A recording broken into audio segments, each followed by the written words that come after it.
Most of this generation quits the second they get talked to.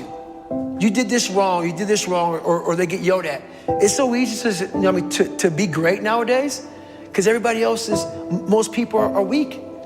This is a softened generation. So if you have any mental toughness, any ability, if you have any fraction of self-discipline, the ability to not want to do it but still do it, if you can get through to doing things that you hate to do, on the other side is greatness. What is it with our society? We are creating weak individuals that can't handle anything going wrong in their life. As soon as something goes wrong, they are given a prescription, not to fix the problem, to mask the problem. How about giving strategies to strengthen the mind? How about saying, okay, you've allowed your life to get to this point.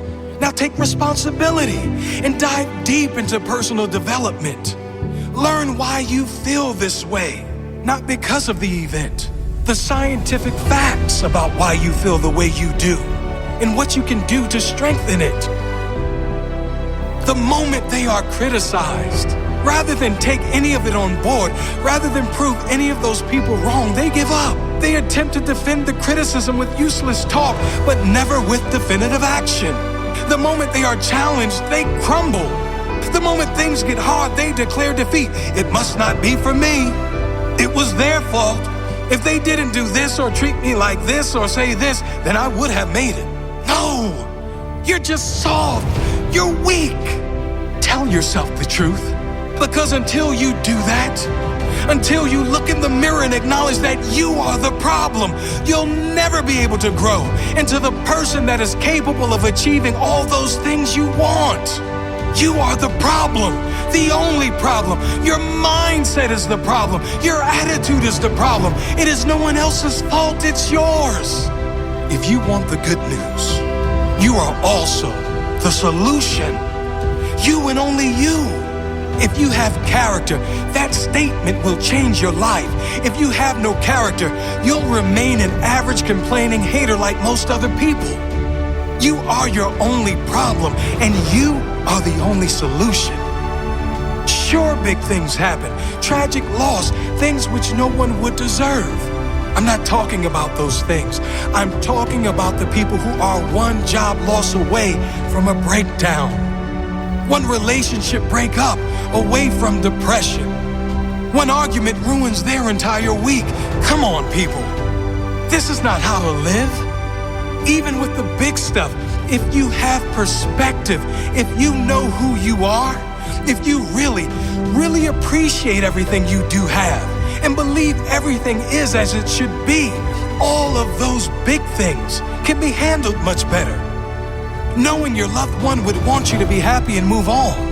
Knowing that living in pain and holding on to resentment is letting that person who did you wrong win. But letting go and living your life, loving your life, that is you saying, I won. That is you saying, I will not allow you to own any piece of my mind and spirit. That is true courage and mental strength. And I'm not saying avoid pain. Pain, suffering, failures, they are all part of every single person's life. There's varying levels of pain for sure.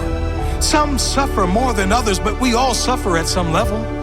Some choose consciously or unconsciously to live in that pain, and some decide to move on. You deserve to move on.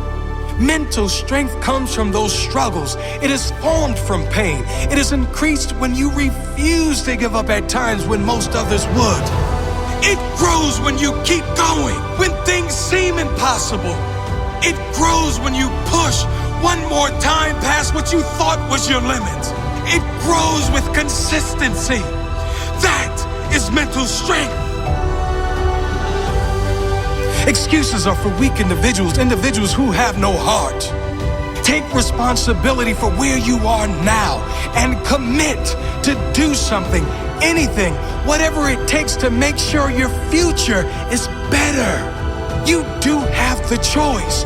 You can make excuses and stay where you are, Or you can take responsibility, take action, and get where you need to go, where you deserve to go. What do you choose?